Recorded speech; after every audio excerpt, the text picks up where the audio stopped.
So welcome to the Aduro Advantage series. Today we will address well-being for healthcare organizations and the innovations that are closely connecting the employee, patient, and consumer experience.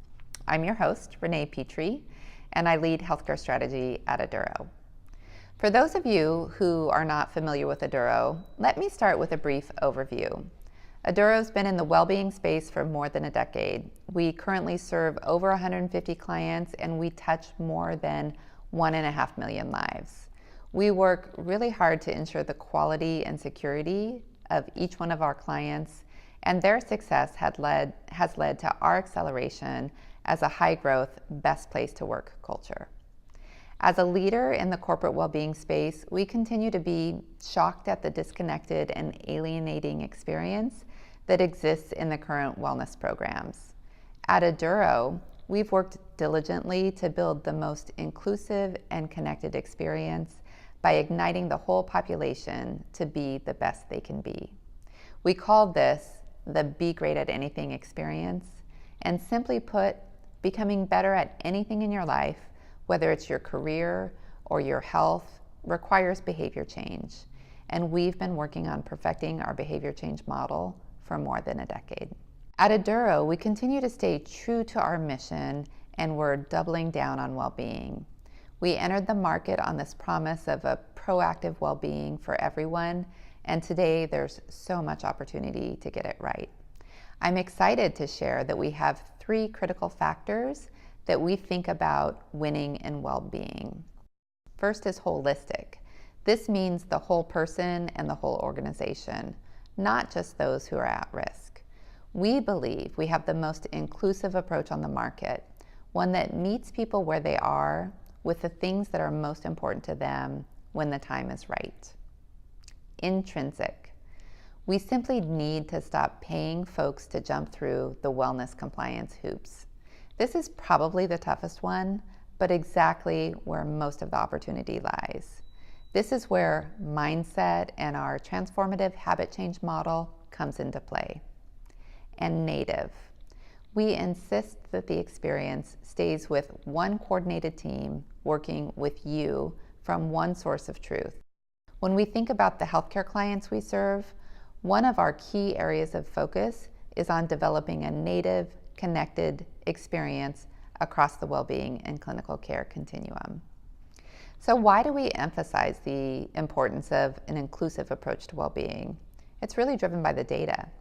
We recently asked a cohort of about 44,000 individuals what was most important to them when it comes to wellness, and some really interesting data points emerged.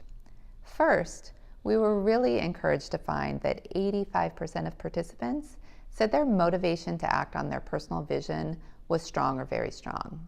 That's great, right? We see that people are motivated to take action and that innately they have a desire to grow and become better in areas that are important to them.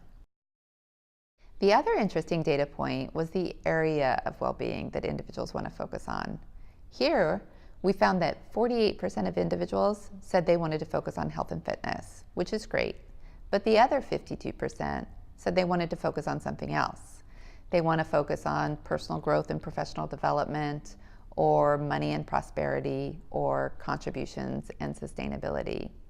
And as we see the demographics continue to shift towards millennials in the workplace, we really expect this trend to continue. If we just focus on health and activity, we're missing the opportunity to engage the whole population and meet them where they are. What's interesting is when we go to the next step and layer on health risk, we find that health risk is actually pretty evenly distributed across the population.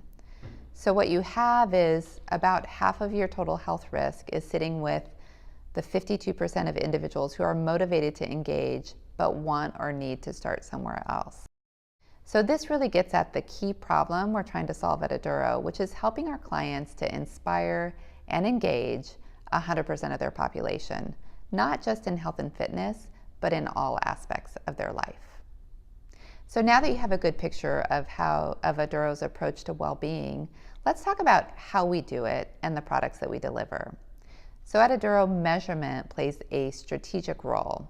Our measurement strategy encompasses an active data strategy, a passive data strategy, and a focus on human performance. So by active data strategy, these are instances where we're asking participants to provide data through things like our well-being assessment or our on-site biometric screenings. For a passive data strategy, this is really focusing on the activities that people are engaging in, and through connected devices or third-party integrations like with an EMR, opportunities to pull in information about individuals. And then for human performance, it's really all about going beyond health risk, asking individuals about their interests, their preferences, and engaging people in our popular Roadmap to Success program to really start to connect to intrinsic motivation for change. Based on this individualized data, we then focus on delivering the right experience to the right individual at the right time. So across the 4 areas of human performance, which include health and fitness, growth and development, money and prosperity, and contributions in sustainability, we deliver the broadest, deepest representation of well-being on the market. We have more than 300 paths, practices, and habits that relate to these 4 elements of human performance. We also need to make sure that we're delivering the right type of experience. So we provide opportunities for individuals to engage through self-guided paths, digital conversations, group webinars, or one-on-one coaching and on-site coaching. We also think a lot about the role of technology, and we understand that technology alone is not the solution to behavior change. However, it does serve a really important foundation for engaging our population. So we know that technology needs to be easy, it needs to be convenient, and it needs to be fun. Whether an individual wants to engage mobilely or through our web portal, we make it super easy for them to engage in all aspects of the well-being program. So joining me now is Dr. Tim Moore, our Chief Medical Officer. It's great to be here. Thank you for joining us. So Dr. Moore, I was hoping you could just take a few minutes and tell us a little bit about your background. Sure. I was trained as a family medicine doctor and provided primary care for a number of years, including service in the public health service. During that time, I became very interested in population health. So over the past 20 years, I've worked both in the insurance side and in the disease management and wellness side of healthcare. This has really given me a lot of experience and insight into what works, what does not work, and really what needs to change to improve the health of our populations. I have a question for you, Tim. When you think about clinicians in general and the employee populations that we serve for our healthcare clients, what are some of the unique challenges of this population? You know, as a doctor, I can honestly say I'm not a great patient, nor do I diet or exercise the way I know I should. And many healthcare care providers are similar in that we don't always follow the healthy lifestyle choices we know we should. This is often challenging since we know what we should be doing, but we still don't do it. In general, we have not learned to change our own behavior. We've just learned the education around it. You know, I recall working with a healthcare company that included many doctors and nurses that had chronic conditions. We implemented a lifestyle management approach to their condition management, and after 6 months, many told me that they always knew what they should be doing, but now they actually figured out how to do it within their own lifestyle. So it was a behavioral change issue. The other thing is, across the spectrum of healthcare workers, one always sees a high prevalence of stress, anxiety, weight, and nutritional issues, which all can really benefit from behavioral change coaching, like Aduro provides. Yeah, that definitely resonates, I think, with what we see with our client populations, our healthcare client populations. Stress, anxiety, burnout among clinicians is at an all-time high. Exactly. Yeah. So, with that background, we're here today to talk about healthcare. Healthcare is one of the most rapidly growing verticals at Aduro.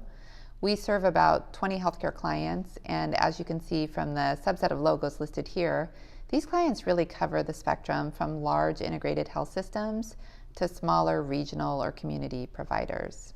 A lot of the work in our healthcare vertical is aimed at enhancing our healthcare clients' ability to address the needs of their population across the well-being and clinical care experience.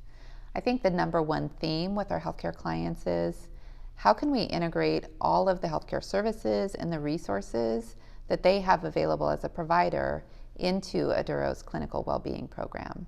So rather than discuss this in the abstract, I thought it would be helpful to share a case study from one of our top healthcare clients. One of the great things about working with healthcare clients as they transition to value-based care is that they are keenly aware of the important role that well-being plays and their ability to serve not only their employee population, but also the other populations that they serve. I'm going to highlight the work that we're doing with one of our large integrated health systems located in the Midwest. And I'll talk about the 4 initiatives that we've tackled with this client and that are common themes among many of our other healthcare clients as well. So the first is, how this client is leveraging Aduro's technology to engage individuals more effectively as a communication platform and a digital navigator. The second, I'll talk a little bit about how we're connecting the well-being and clinical encounter. Third, I'll talk about how this client is leveraging Aduro as a digital health platform. And finally, how this client is supporting their direct-to-employer strategy with our reseller solutions. So let's get started. We view technology as a platform for helping our healthcare clients engage their population in strategic initiatives and navigate and access our clients' resources and other investments. What we see here is the Aduro experience. And above the line, you can see how easy it is for participants to access Aduro's great programming across those 4 areas of human performance. Below the line, what we're showing here is how our clients can, through our custom paths and partner paths, start to integrate their other resources, custom content, maybe around something like diabetes, or integrate partners like Naturally Slim into this single native experience. What this native experience does is it makes it really easy for participants to take the actions that they need to take. And here the results really speak for themselves. So for this healthcare system last year, they had nearly 3,000 participants who were eligible for a health management program. It was through our platform that they learned of their options, and nearly 56% of those eligible participants successfully signed up for and completed a health management program. Options for this health management program included an Aduro program, as well as other options that the health system had available in their environment. About 30% of participants chose the Aduro program, and of those who took part in the Aduro program, 88% reduced 1 or more risk factors, which is really amazing. The second initiative that I'm going to talk about is the efforts to integrate well-being into the clinical encounter. So here what we're focusing on is taking information from our on-site screening events and our well-being assessment and human performance and feeding that data into the electronic medical record so that it's available to the physician during the clinical encounter. Then we're taking it one step further and we're enabling the provider to actually recommend actions in Aduro. So let's say a provider is meeting with an employee who's a smoker. They can not only recommend, but actually order within the EMR Aduro's Breathe Easy program.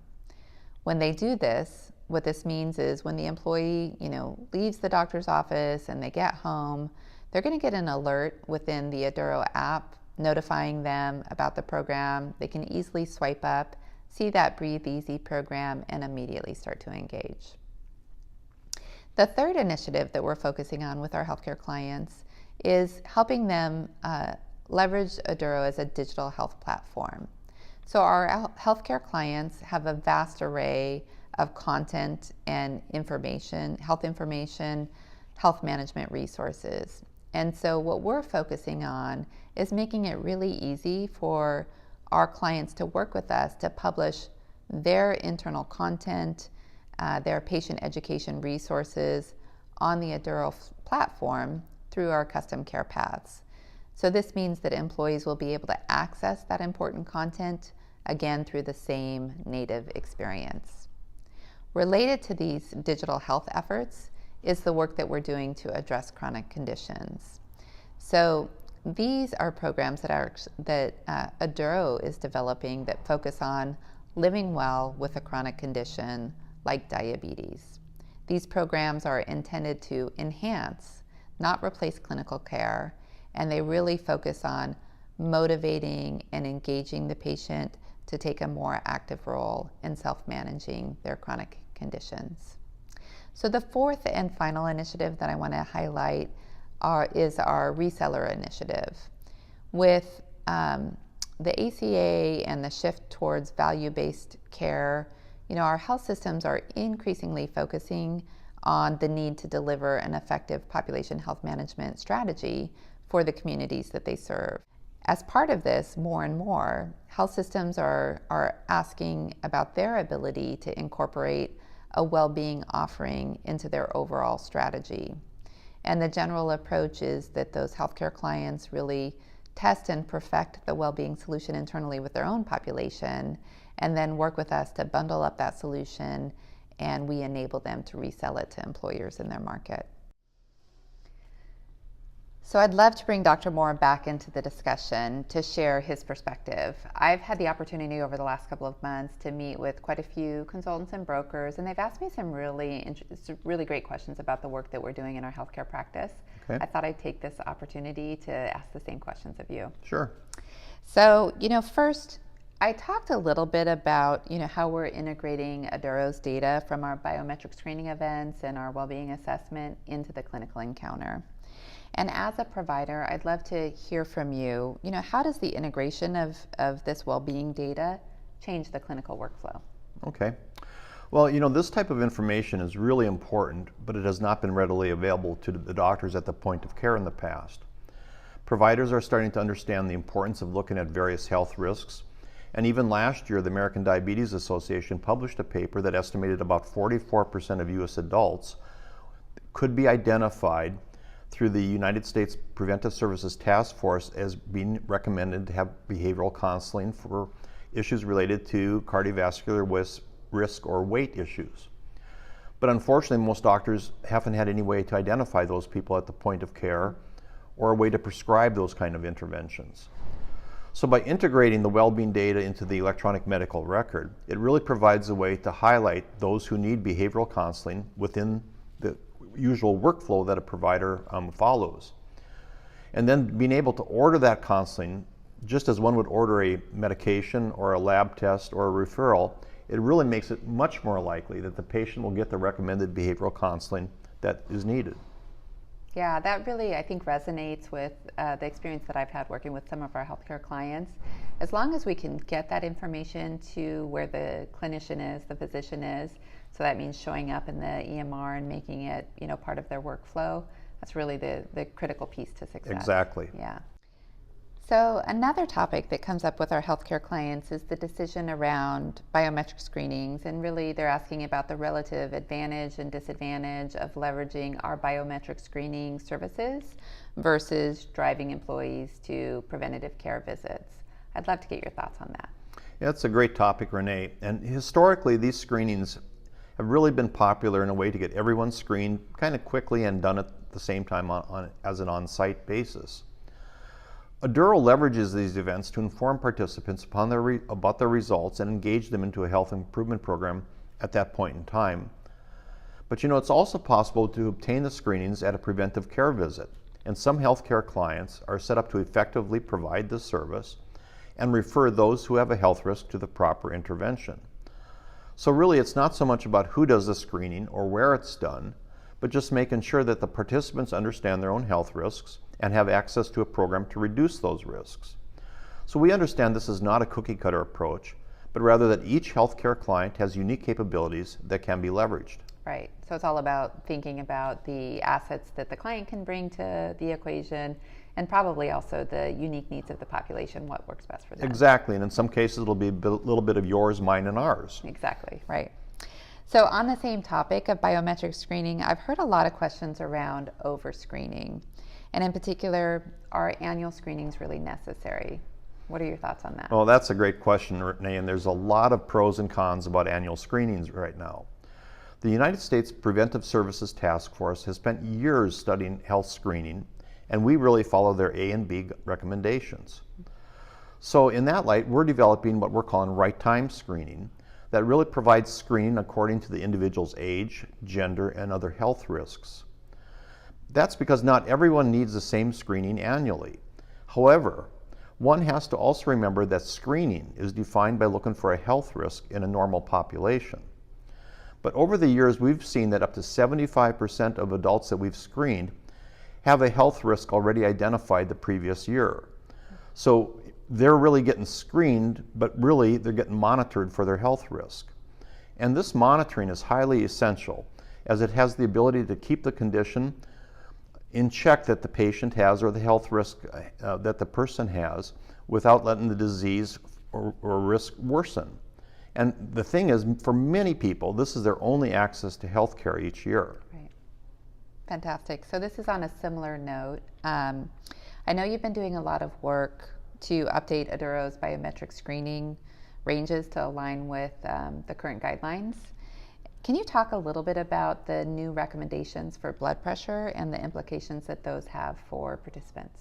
That's a great topic because it has been a drastic change. Last year, the American College of Cardiology and the American Heart Association reclassified grades of hypertension, and for the very first time included a new class that was called elevated blood pressure. This new class is for people that have a systolic blood pressure of 120 to 129, but a diastolic that is less than 80. Previously, there was a term called prehypertension used, and that's no longer being used.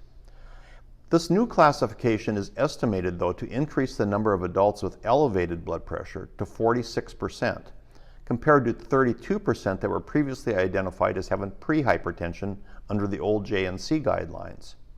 However, the important thing here, I think, is that non-drug treatment management is really the recommended treatment or intervention for most of the adults with elevated blood pressure, specifically behavioral health counseling like Aduro provides. Fantastic. You know, I've had some personal experience myself trying to sort through these new recommendations, and they can actually be tricky, right, from an end user's perspective. And so I know you've been doing some work with our product team on how those results are going to be displayed back to participants to make it easier for them to figure out where they fall in these new ranges. Exactly, because with the different ranges that feed into different criteria of the classifications, it can be very confusing. We want to make sure that anybody that works with us is very clear on where they stand as far as their hypertension classification. Right, that's exactly right. So this last question is one of my own, just to get a little bit of input from you. So I want you to just think back to your experience as a physician and think a little bit about all of the healthcare challenges that sit in front of us today. We've got rising healthcare costs. We've got the steady increase in chronic conditions. What do you think is the most challenging frustration for physicians today? When I think back to the time when I was seeing patients regularly, I would see a patient with a chronic condition, and I developed a great treatment plan or figured out a good medication regimen for them to take, told them to follow it, told them to get their prescription, and when I saw them back in a few months, nothing had really changed. And it's really frustrating for physicians to find out that the patients are often not adherent to the treatment plan, often for reasons we can't figure out. A lot of studies have shown if somebody's given a prescription, a third of the time they don't fill it, a third of the time they don't take it like they should, so only a third of them are really being adherent like they should.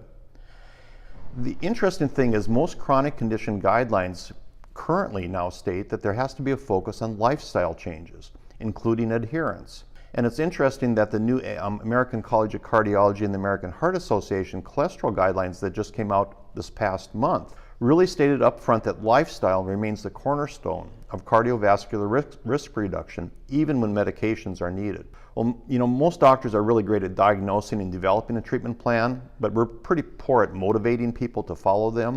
And I think that's one of the great things about the Well Living program that you mentioned earlier in our discussion. Right. In fact, one of my favorite bullet points about the Living Well programs I picked up from you, which is the difference between educate and motivate. And so where clinicians are really great at educating patients about their condition, the challenge really still remains around how do you motivate the behavior change that's really needed. Exactly, because that's what's going to make the difference at the end of the day. Exactly. So, Tam, I want to thank you very much for, your unique perspective on how we can bridge the gap between well-being and healthcare at the physician level. Thanks for joining us today. So before we sign off, I'd like to highlight how we work with health systems of various sizes. One common question that I get from consultants and brokers is, what is an ideal healthcare client for Aduro? The reality is that we serve, as I mentioned earlier, a broad range of healthcare clients, and we want to continue to do so in the future. Chances are for large integrated health systems, we're likely working with not only their employee population, but also their patients and sometimes the broader community through our reseller solutions. It's important to recognize that we don't actually do all of this from day one. We generally take a phased approach that starts with a focus on the employee population, and then we progress from there. For our mid-range clients, we generally start with the employee population and then often move on to reseller solutions or connecting the employee and the patient experience. And when it comes to our smaller healthcare providers, they generally look a lot like a typical employer that's interested in delivering a winning well-being program to their employees. At the end of the day, what we really bring to all of these clients is a deep expertise in the healthcare industry that enables them to achieve their strategic objectives. And with that, I would like to sincerely thank you for your time today. And for any questions that you may have about Aduro and our unique approach for health systems, please visit adurolife.com or email Tammy Colleen, our Director of Consultant Relations. Thank you.